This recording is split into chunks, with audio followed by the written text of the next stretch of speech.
Welcome back, brothers and sisters. I am Braden. This is Langley Outdoors Academy, the place where we not only talk about what's going on in the gun world, but also how we're going to fix it together. And my brothers and sisters, today, the content that we're going to hit is a special report coming out of a local DC area where the ATF made a dang fool of themselves on localized TV. And of course, we got to spread this out because this is as embarrassing as it gets, proving the gun control laws don't work. And the reaction you're going to love because it's priceless. Everything will be linked in the description box below, and I can't wait to hear what you guys think about this one. And of course, make sure you hit that like button, subscribe to the channel, and turn the notification bell on. And the content today is brought to you by USCCA. Now, this is an organization that is dedicated to helping responsibly armed Americans protect themselves, save lives, and keep their families safe. Just a few of the benefits including having a realistic home defense plan, being able to access your firearm quickly and utilize it under pressure, and helping you navigate your state's complex gun laws to keep you and your family safe. USCCA membership is 100% risk-free, 365-day bulletproof guarantee. This is something that I think every one of you should check out. It's in the description box below, and if you sign up today on the 15th only, with your membership, you would get a premium range bag that they're offering, again, only today on the 15th. There's a link in the description box below, and thank you to USCCA for making this content possible. All right, my brothers and sisters, we've got to dive into something that makes me chuckle every time, the giggle switch. Because the ATF just put out a partnership report with a localized DC area news source around illegal conversion devices and inadvertently admitted they were not working. Not the devices, the laws to stop them. Check this out. So this is a special shout out to Katie, Stone Second Sense, who works with our network. She dove in and found the actual interview after I sent her this tweet. This is from the ATF Washington. Today, SAC Craig Calamani sat down with Ramirez Reports to discuss the impact of conversion devices and switches on the streets of DC. Now again, check out Katie. She's doing some amazing work. Stone Second Sense. It's linked right down there. But they actually put out that tweet to reference this interview I'm about to show you. Check this out. Keep in mind, Glock switches, conversion devices, giggle switches, machine guns from semi-autos, heavily federally illegal. Let's continue. Tonight, the ATF is warning about those gun conversion devices. Stephanie Ramirez is live by Capitol Hill, where the gun was recovered Sunday. She went one-on-one with the ATF today to explain giggle switches. I've not heard of this before.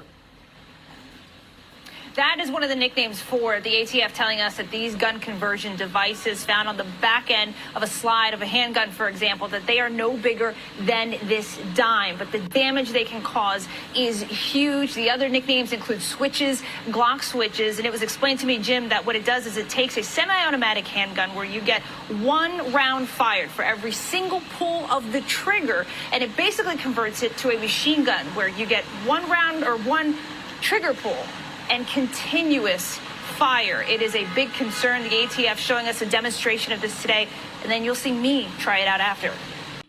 So just something I'd love to point out. I love that she just disproved all the ATF's pushes to get triggers to be converted into machine guns and legalese to get people arrested.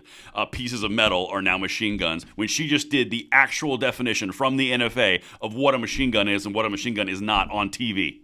Per the ATF's partnership, by the way. Just want to throw that out there. Now, on a personal note, I love the term giggle switch. It makes me giggle, so to speak. But when I see people who are not familiar with guns say the word giggle switch and think they're getting punked, it kind of makes me happy a little bit because it is a real term. It does actually exist. But these guys are partnering with the ATF to show you how local DC laws aren't working, completely ineffectual. That's a gun control city. And then you've got ATF's NFA references, which also is not working. You've got local and federal failure because criminals are going to criminal. The point of this video that I'm about to show you is not that I'm down for this kind of behavior. The point of this video is everything that you're doing from a gun control perspective inside a gun controlled city with activities that are prohibited by federal law, the NFA, like you're going to go to federal prison for this, doesn't seem to be working. Wait until I show you their response at a local level. Anyway, check this out. Got another clip for you.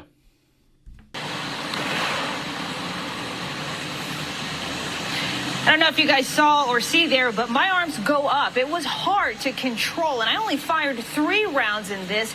The ATF says, imagine this is your neighborhood with a switch and a drum magazine on the handgun. The ATF saying last year that D.C. police recovered 127 firearms with conversion devices. So far this year, D.C. police tell us they've already pulled 165 off the streets.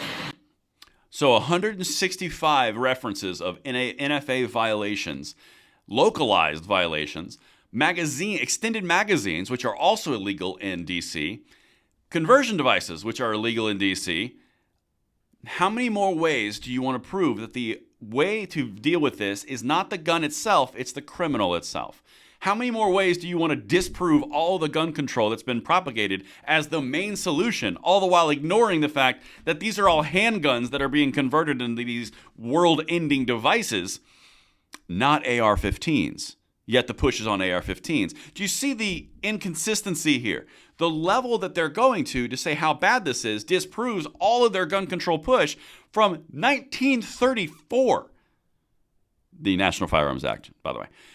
This is literally proving the point that more gun laws are not going to stop criminals from criminaling, particularly when you're concerned in a gun control city and state that federal laws are being violated and people just don't give an F because they're criminals. Anyway, got one more for you, and this last little bit, sometimes you got to just maybe think outside the box and don't do the exact same things you've been doing because it's not working. Check this out. Weapons are in the community, we know that, and we all need to do something about it. You don't know if they're equipped with a fully automatic machine gun, basically, so that poses significant danger to law enforcement and, like I said, the community as such. Guys, I'm told that there are legislations in place, recently introduced bills, that are looking to address this. The Mayor's Safer, Stronger Amendment Act we previously talked about is one that would look to increase the penalty for a conversion device for a machine gun from a 1-year misdemeanor to a 5-year felony. And the bill we talked about just yesterday, Brooke Pinto's active amendment, that's another one that's looking to increase the max penalty for the number of rounds fired. Guys? Sound familiar? Yeah, we're going to make this a state and local level felony from a misdemeanor. It's already a federal felony. You're already going to federal prison for violating the NFA. You want a good example? Matt Hoover from CRS Firearms. Yep, he's in trouble. You want to know all the other people who are in trouble for having machine guns by having triggers?